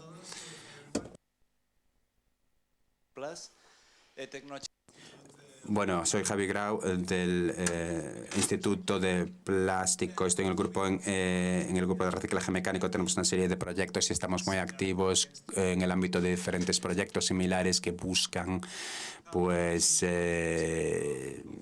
trabajar con este tipo de residuos. Uno de los principales problemas a los que nos enfrentamos habitualmente en relación con este tipo de residuos es, como se ha dicho, que tenemos muchas diferencias en cuanto a tipos de plástico que están combinados con metales, algodón, etcétera. Muchos tipos de materiales que cualquier cosa que nos podamos imaginar realmente. Así que estos son los problemas con que nos encontramos. Otro de estos problemas sería el tamaño de las redes y también que no tenemos un sistema industrial que esté disponible y preparado para el tratamiento de este tipo de residuos realmente. Así que, en mi opinión,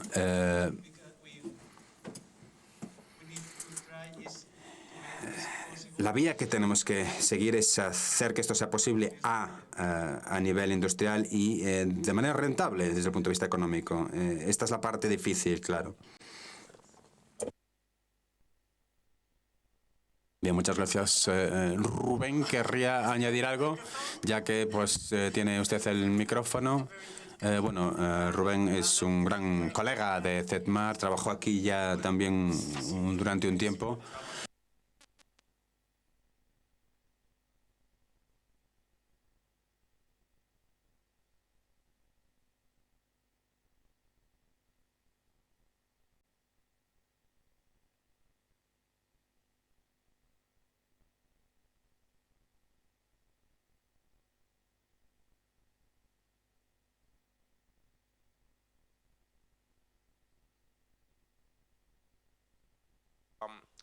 ver cómo se mueven los residuos, que es un problema global, cómo se desplazan, cómo nos afectan a todos, ¿no?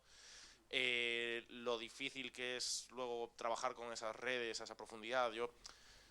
Me surgía la duda, es una duda mía propia que tengo, de cuánto tiempo pasa desde que una red es un problema hasta que pasa a ser parte del sustrato. Pero bueno, en la presentación de Luis se ve claramente que, ¿no?, eso que comentaba la Zostera a mí ya me dejó claro que sigue impactando aunque se esté posada en el medio, ¿no? Porque a veces yo digo, como los pecios submarinos, ¿no? ¿En qué momento deja de ser un problema o pasa a ser parte del sistema? ¿En qué momento es más problemático retirarlo que mantenerlo? Porque a veces, bueno, es un poco esa duda, esa es una duda que a mí me surge, pero bueno, yo creo que quedó más o menos claro que la importancia de retirarlo.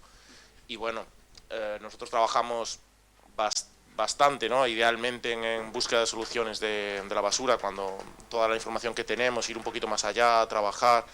En el caso que se comentaba de Madeira, yo veía el tema del nylon, también se dijo, ¿no?, que es un producto de alto valor, pero claro, después las boyas, el metal, todos los corchos, todo lo asociado, no es tan fácil. Es que ese es el problema, que hay materiales de alto valor, pero luego todo eso es complicado. Y bueno, para estar pasando el micro creo que ya hablé demasiado. Okay. Bueno, pues... Yo tengo una duda. ¿Alguien le ha presentado a algún gobierno de aquí un informe diciéndole, mira, el coste de retirar los plásticos del fondo del mar es este? Entonces, más nos vale, como es más alto, que si lo hiciéramos todo en ecológico, pues mira, las artes de pesca se pueden hacer en ecológico, porque hace años todo era en ecológico, todo era madera, era cuerda natural. Las botellas de plástico generalmente son de Coca-Cola. Oiga, los de Coca-Cola pasen a pagar tantos millones porque retirar sus botellas y sus tapas de plástico nos cuesta tantos millones de euros, paguen ustedes. Entonces cada empresa que fabrica, que pague. No creo. Porque... Pero eso no es nada. Bueno, yo creo que es una muy buena reflexión para terminar esta sesión, y si os parece vamos a tener ahora una pausa para comer donde podemos seguir discutiendo sobre esto y estaremos de regreso a las 2:30, at 2:30 here, ¿ok?